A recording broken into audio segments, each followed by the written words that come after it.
Welcome to episode 2 of the Practice Power Play podcast. I'm Chris Mahan, your host today, as we have a ton of great info and power plays in regards to accelerating your business growth and stacking wealth in the most challenging of times. Today we have Justin Goodbread with the Heritage Investor and his own awesome podcast, Financially Simple. Justin has a boutique-style wealth management and financial planning company. He's a certified exit planning advisor, a certified value growth advisor. He recently published his first book, The Ultimate Sell, an Amazon category bestseller, showing business owners how to create long-term value and accelerated growth in their company to sell their businesses for top dollar when they retire. Best of all, he's a good friend and associate. We've collaborated with a lot of clients to help them during these times and other times. And so, Justin, welcome to our podcast today. How are you, man? Buddy, I am greatly blessed and highly favored, brother. Glad to be here.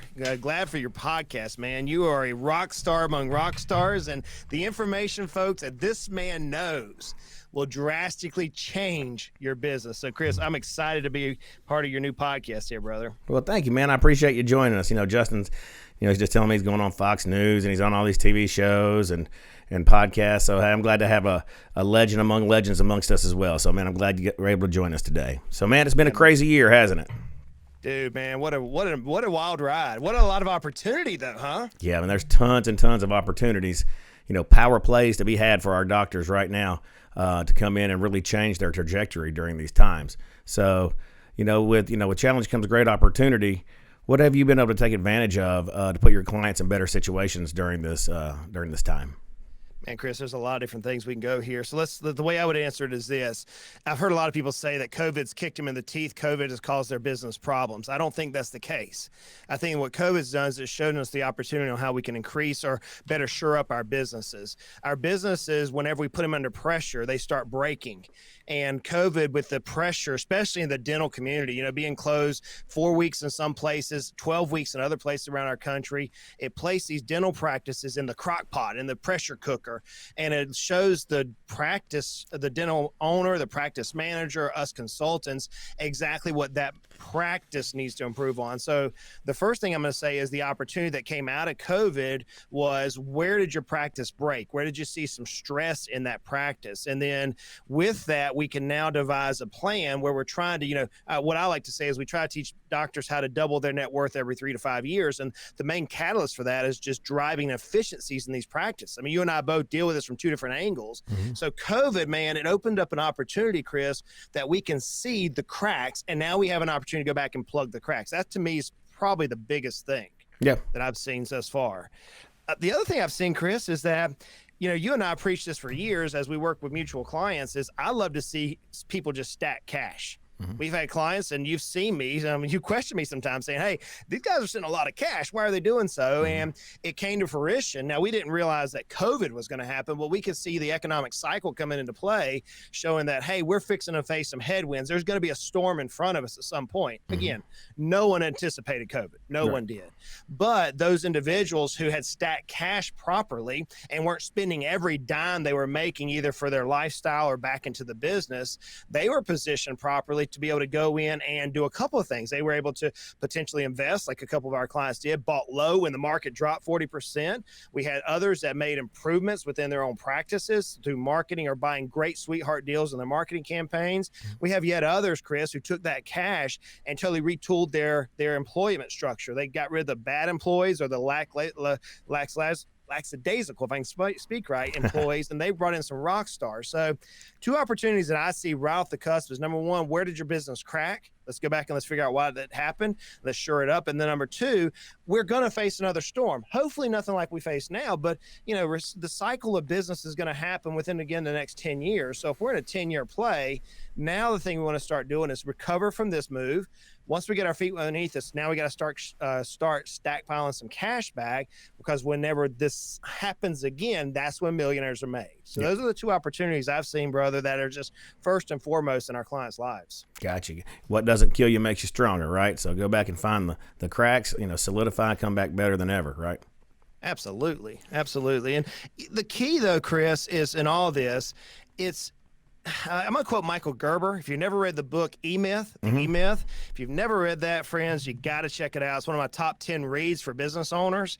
He makes this statement. He says, if you want to work in your business, go work for somebody else. If you want to work on your business, now you're a true entrepreneur. And we're fighting that technician. The dentist is a technician who's in there in people's mouths. We're fighting that technician into a manager and entrepreneurial position. So COVID's now giving us the position to say, hey, we had to purposefully stop being a technician for 4 weeks, 6 weeks, 8 weeks, 12 weeks. You could not be technical in nature. Now you found yourself saying, like some people have, look, I don't want to be this entrepreneur. I don't want to be the business owner. Yet others are saying, holy cow, man, the person I worked underneath, maybe I was an associate here, they didn't have a clue what they were doing as an entrepreneur, and man, they just ruined their business. Yet others are saying, man, I made it through this and I don't want to deal with this again. Let me build my practice in such a way where I can truly be the entrepreneur. I can truly be the person who shows up for work and leaves and then collect a dividend check at the end of the day. So we've been working through some structures on how you can coach practices and practice managers to step into that true managerial role to drive the value of the company up. So, man, Chris, a lot of opportunities this year, a lot of opportunities. Yeah, another great book, Michael Gerber, E-Myth, is definitely top 3, top 5. And, 7 Habits of Highly Effective People. You have a lot of quadrant 2 time availability, or had it, in terms of time to work on the business, time to make the business better and scalable. Right now, I know with dental and even in medical, you're seeing they realize a lot of windfall from the pent up demand from the COVID shutdown. But a lot of them realized a really nice comeback and are looking at a reduced volume in October, maybe November. So again, I know a lot of people are looking at that, thinking, hey man, what are we going to do? I think this is time to really invest in training, invest in systems. And I know you're real big on that in terms of scalability and putting those processes in place, i.e. the E-Myth, right? Yep, absolutely. So here's the deal. Our business, for so many of us entrepreneurs, is sitting at the top of the asset list on our balance sheet or our financial statements, right? I mean, if we tear it all down, we've got our house, and maybe we have some equity in that. Some people have it paid for, some people don't, but I'm sure you have some equity in your primary residence. Maybe you have a 401k. If you're working with someone like an advisor like you, Chris, you and I know the power of taking those highest taxable dollars and deferring that at the right proper time. So maybe you have some money in a 401k. Maybe you have some money in Roth IRAs. Maybe you're doing backdoor Roth strategies that I like to utilize, that you like to utilize. Maybe you have some money in your own building where you bought the building that you're actually practicing in. But when you look at all the assets for so many business owners, and it's not just applicable to dentists, but it's so applicable to dentists, is that we look at these financial statements, Chris, and oftentimes that practice that is the highest net worth position, especially now if they've been in practice 5, 6, 7 years, and we've been paying down that practice purchase loan, right? So we're looking at these financial statements and we're saying, holy crap, 60, 70, 80% of our net worth is this practice. Well, whenever you're looking into the future and you're saying, okay, I know where I'm at today. I use this analogy. I'm standing on the riverbank out by my house. I live on the Tennessee River. It's about a mile wide where I'm at on the river. I can see directly across the other side of the river. One of my friends has a beautiful 2-story boat dock, about a mile wide. So let's use that framework in our mindset as we're growing in our businesses. We know where we're at today financially. We know all the pros and cons of where we're at financially. We also know where we want to be in 10 years, 15 years, 20 years.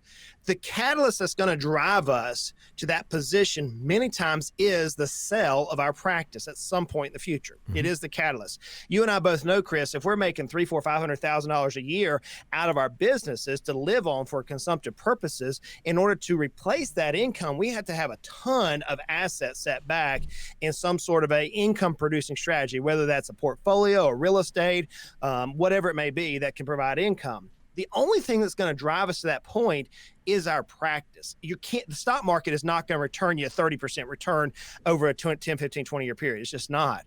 But our businesses, if we learn on how to drive the value of our company up, then this practice that's worth $500, $600 million today, it can have a 25, 35, 40% return systematically over time. So whenever I'm looking at this idea for dentists that, hey, 80% of my net worth is my business, but dentists are also not trained on how to grow a business. We're trained on how to be unbelievable technicians when it comes to the trade, but not when it comes to practice management. So for us, it's all about teaching value growth. Now, inside value growth, Chris, you've seen me talk about this. There are 8 key areas of business. There's 8. The first one is leadership and planning. So there's 2, planning and leadership. The second one is sales and marketing, which consequently is the lowest scoring position out of every dental practice I've ever appraised, is sales and marketing, because it's directly opposite the way we dentists think, right? Then you go into people and operations, and there's lots of firms out there that talk about operational efficiencies and things of that nature. And finally, you have finance and legal. So when you're trying to grow this business to where it's highly sellable, to where an individual or maybe a DSO or maybe a VC firm, venture capital firm, or an angel investing firm is trying to run out a tranche type of investment. If you're trying to grow it to where you can get a 100, 120, 130% of trailing 12-month sales price, or maybe even 200%. I actually saw someone get 200% of trailing 12. In order to do that, all 8 areas of that business has to be rock star stellar performance. So back to your root question. Yes, I love systems.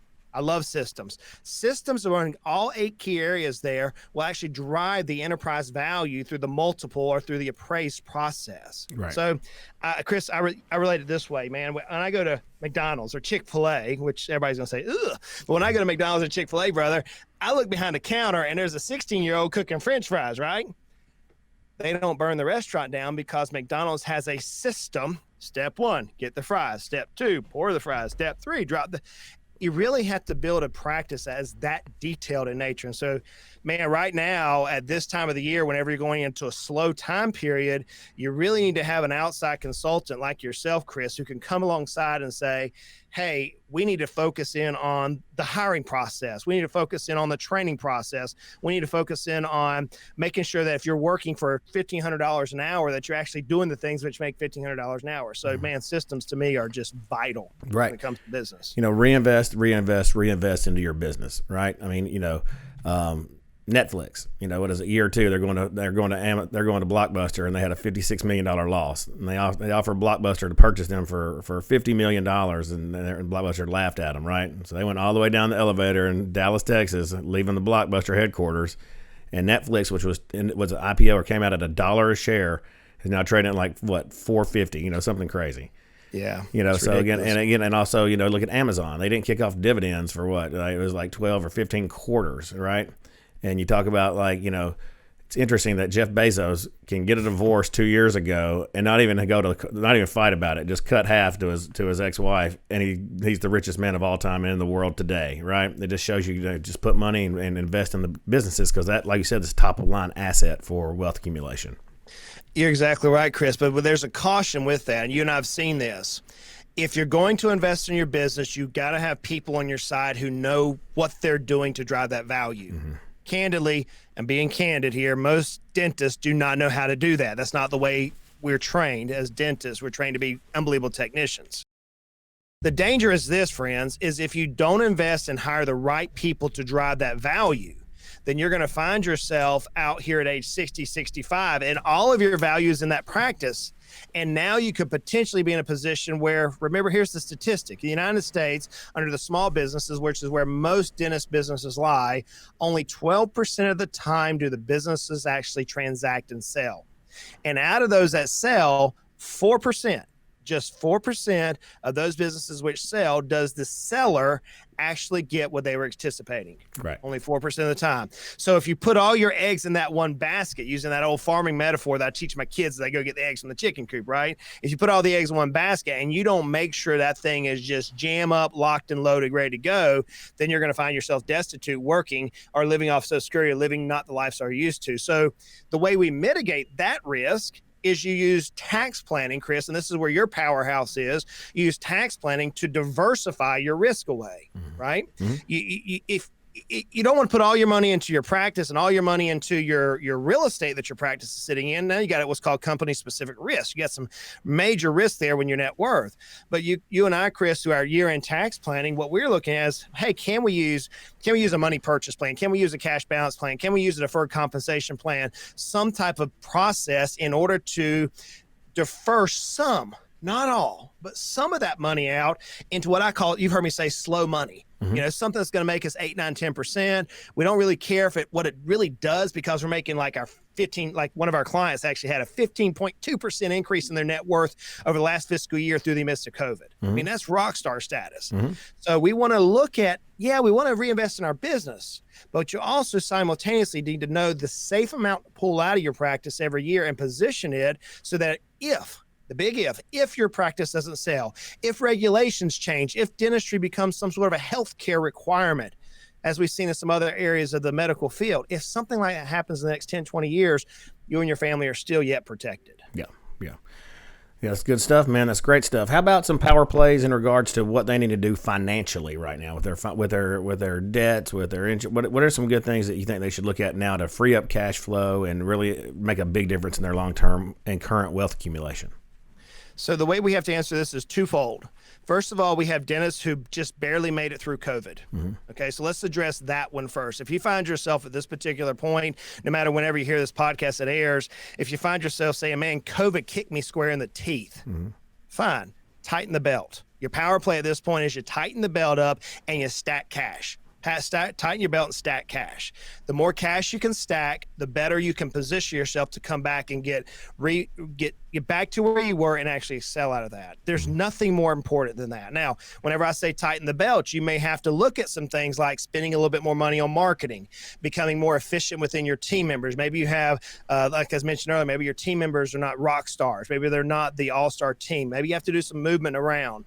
Maybe it's time to go renegotiate some of your price points with your vendors, your suppliers, things of that nature. Maybe it's time for you and your practice, as you're tightening the belt with the drop of interest rates, to go through a refinancing structure on your loans. We've even done this with a client that just wasn't prepared for this, Chris. They hired us a little too late. You and I both know what we're talking about. And so we actually went in, we were structuring all of their debt right now. We're dropping them from roughly about a $35,000 a month payment down to roughly about a $17,000 a month payment. Well, that frees up capital so that they can rebuild their cash positions. So if you find yourself in a position where, man, just COVID kicked you square in the teeth, you're on your back, you're pulling yourself up by your bootstraps, tighten the belt up. Look for everything in your practice that you can do to reserve some cash flow. Now, when I say that, don't be penny wise, pound foolish. If you find yourself when you got kicked in the teeth, chances are you didn't know what you didn't prepare yourself properly for this event. Maybe it was timing. Maybe it's you've been in the business for a while.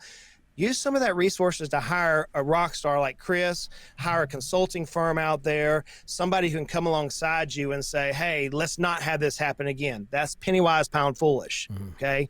So you can go in, if you found yourself like that, working and tightening the belt and hiring people to help you. Now let's go the opposite side. Let's say that you made it through COVID. You shut your practice down, Chris. I mean, you and I work with a dozen or so dentists that they were prepared. They listened to counsel and it didn't affect them much. In fact, they laughed because they had we had like an 8-week paid vacation. It was good, and everybody expected it. We didn't have to defend the fact we were leaving the office, right? Right. So if you find yourself in that position and COVID really didn't affect you much, man, first of all, pat yourself on the back because you're a rock star. You're already in the top 5% of your industry right there. But now what you're going to look at is you've got to go into some deep tax plays over the next 90 days. So we're recording this here mid-September whenever we're recording this podcast. If you're listening to this in the next 90 days before the year rolls out, you have got to take some time out of your schedule and put together your tax advisory team. And that should be a competent, forward-thinking tax advisory firm like Mahan Associates. There's a number of firms out there like Chris Mahan and his team, but you need somebody on your team who's forward-thinking when it comes to taxes. That's number one. You also need a competent tax attorney in your back pocket. You say, well, Justin, I've never worked with a tax attorney. Look, they are the ones who's going to get you out of trouble or try to keep you out of trouble with the strategies that planners like myself and advisors like Chris come up with. You need a competent tax attorney, and then you need a planner on your team. You need someone on your team who's throwing mud against the wall. So the way I look at it is you have a three-legged milk stool. You have the planner who's saying, hey, what about this idea? What about this idea? Because we think forward in advance, a long ways down the road. Then you have someone like Chris who's sitting there saying, man, that's a great idea. What if we go this direction? They're thinking more in the next 12, 24, 36 months, trying to deal with the immediacy of the tax bill today and how do we minimize that today? Then your attorney is there to make sure that both ideas are protectable, they're defendable before the IRS. So now's the time. If you had a rock star year, you've got to meet with your tax team. Why?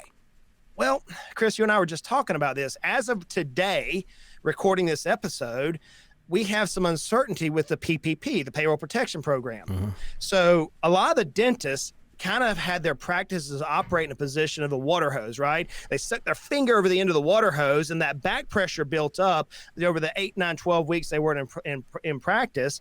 They removed their finger, and the water hose is just pouring out as fast as it can, all the built up pressure. Well, as you mentioned, that built up pressure has caused them not to have a reduction in overall collections. We have a lot of clients that took off 8 weeks that are still almost at the exact same collecting point they were last year. They had a great year last year. And now they're looking forward to the next 90 days and like, holy crap, Justin, Chris, man, I'm booked out solid for the next 90 days. What that tells you and I, Chris, as planners, and what dentists need to be thinking about, especially if they weren't affected by COVID, is they're going to have the same tax bill as last year.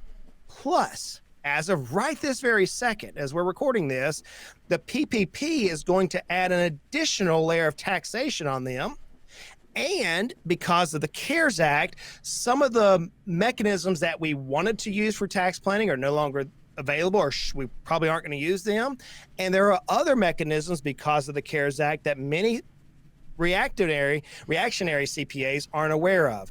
So if you're in that position where, man, you had a rock star year, your next 90 days highest priority is to get with your tax advisory team, or else you're going to be kicked in the teeth next year, and you're not going to have the year that you want next year. That'd be my advice for both of those. Come April 15th, you're going to have a big bill, right?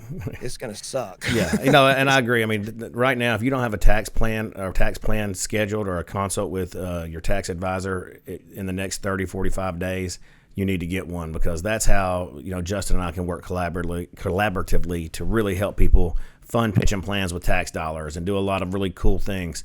And this year is a year that I think everybody needs that type of a touch. I think they need it every year, but this year more importantly. Let me ask you, Justin, about restructures on debts. How are rates looking? Because I know we can save hundreds of thousands and open up cash flow monthly in restructuring debt and get rates down. In addition to, I know that you've been able to add, hundreds of thousands of dollars to people's retirement plans just by going in and doing an analysis on the fees they pay that they don't see. I mean, Dodd-Frank said that the investment brokerage houses had to be transparent with their fees. It's still, you got to be able to have a professional that knows how to go in and pull them out. And I've seen what you guys have done. Those are two ways that can dramatically increase their wealth and increase their cash flow, is it not? Absolutely. So let's deal with the interest rates, and we'll deal with the 401ks or sponsored plans here, employee sponsored plans. So on a loan or a lending at this particular position, interest rates have moved very low. In fact, we have the Federal Reserve, the Fed funds rate right now is at 0.08 as of today's recording. It's the lowest it's been. I don't think we're going to go negative according to our Fed chairman, Mr. Munich, but I think we're going to be low for a while. So what you can look at this point is a complete revamp of your debt position. We've had clients, I'll give you 3 case scenarios that maybe can spark some interest in your minds for the listeners here. The first one is, we had a client that wanted to buy a building, and he had some partners in his building. He had some significant debt on his practice note, and he had a mortgage. Well, because of the appraised value of real estate across our country moving up, I mean, real estate has just skyrocketed this year. We're hitting all-time highs on the real estate market, which gives a spread between the appraised value and the debt position. If we take that along with the practice debt, what we can do is we can rebundle all of the debt into either shorter durations at the same payment or longer durations because of the interest rates, and free up significant cash. Like we mentioned earlier, we have one client, Chris, that you and I are working on, that we're talking almost $18,000 per month freed up in cash payments that we're looking at because of restructuring debt. That's one way you could go about it. I have another client That's huge, man. I mean, that's opening up $18,000 a month. man, that's $100,000 case a month that's their profit margin, right? It's huge that they just got right into their pocket just by doing an exercise, just by moving the cash around. And here's what's cool on that one, Chris, is you would think in our mind, you're saying, well, the only way that you could free that up was be to extend the debt. That is true, but it actually causes the net worth to increase over the next 15 years. Yep. And it seems crazy to think in that way, that, wait a second, you're going to extend my debt and my net worth's going to move up, but it's called arbitrage. It's called spread building. That's right. Okay. So it's just knowing how to play all these things together, that's a major. I'll give you another case example is whenever people buy a practice or buy equipment, the bank often places UCC1, which is a blanket lien across the entire practice assets. Whenever that happens, that limits what, Chris, you and I can do as tax planners, trying to figure out how we're going to free up additional planning whenever they're making $600,000, $700,000, $800,000 a year. Okay.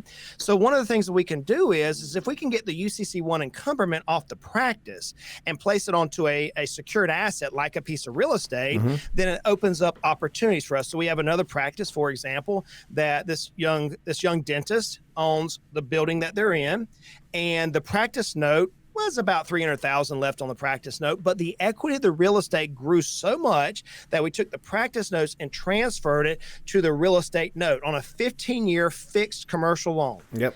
It didn't cause the payment to move much on cash flow, but what it does for us is it allows us now to open up a whole nother section of the Internal Revenue Code to do some aggressive tax planning with this individual. And our projections are at this point is they were going to pay about $120,000 in taxes. And because of just moving the UCC1 over, it looks like it's going to be somewhere in the $60,000 to $70,000 range. Again, that's a $60,000, $70,000, $80,000 move, depending on where the tax play comes out. That's a heck of a lot of work that you just saved on net. $6,000 a month to your back pocket. So interest rates are matter right now in the appreciation. So remember, friends, when you're looking at your financial statement, you have assets and you have liabilities. We get, as entrepreneurs, as the business owner, we start thinking about the assets all the time. How do we grow, increase our asset? How do we save more? How do we invest more? Equally as important as the liability section. We've got to all the time mitigate our risk on liability. So interest rates right now are a power play that you can make today in this marketplace. But to your question on the 401k. So 401k is one of the most popular employer-sponsored plans. It's one that I personally like. It has a little bit more cost involved in the administration of it, a little bit more. If you did a simple, very, very little cost, go to a 401k, you may pay $3,000 to $6,000, depending on the size of your company, maybe $7,000 if you're doing like a money purchase or a cash balance. But what it does is it allows us to take our highest tax dollars, in some cases 40, 50, 60%, depending on the state in which we're domiciled. It allows us to defer that 40, 50, 60% tax that we pay now, and hopefully in the future we have a lower tax bill. Well, whenever you look at a 401k, there's a lot of different costs involved. Where most people don't see is what's called the plan cost, the investment cost, or the advisor cost. So, Chris, you had a client that you called us up and you said, hey, Justin, I need some help on this. They would do one of your analysis for us. And the numbers were very interesting. This individual is with a longtime friend of theirs. They actually graduated from high school with this individual. Yep. He worked for one of these offices that everybody would recognize the two names on as an investment firm. His buddy didn't do anything wrong. He didn't do anything unreasonable. He set him up a 401k plan and just left it alone, did what he was supposed to do in terms of being the advisor. But whenever you move to a fee-only advisor, an advisor who's a fiduciary versus doing a commissions-type products, what we did is we went in and we said, look, we can drop the advisor cost in half. We can reduce the investment cost almost 3/4 in this case. And in this case, his buddy didn't have him in the right investment mix. This was an aggressive investor and they had him in a conservative portfolio. So whenever we ran the numbers out, it was about an $18,000 per year fee savings, number one. The second thing we did is we took all the fees and we moved it to where the costs were now tax deductible versus non-deductible, the way that a lot of these investment firms set you up. Yep. So that not only did we save the dollars, but we also, the monies now we're spending, we're getting a full deduction for those. Yep. So it's a double play there for him. And what that did for this individual, if we just took all things being equal, using some pretty conservative 7 and 8% growth assumptions, is we're talking about a $1.2 million spread in their net worth over a 20-year period just by retargeting and reshuffling the employer-sponsored plan. Yeah. So a lot of details in there. We have spreadsheets that we build to do this. We're experts in this, but there's something there that you need to look at in your own company. If you have employer-sponsored plans, that you may be missing huge tax deductions, which in and of itself is another 30-40% savings if you, depending on where your brackets are, or it could be affecting your long-term net worth. So those two power plays you can play, Chris. Right. Well, thanks so much, man. That's really good stuff, Justin. So I just want to, recap the power plays that we spoke of today. Is first and foremost, use this time to invest in your systems, your processes, and in the cracks of your practice to make sure that you come back stronger than ever and more durable. Taxes, always taxes.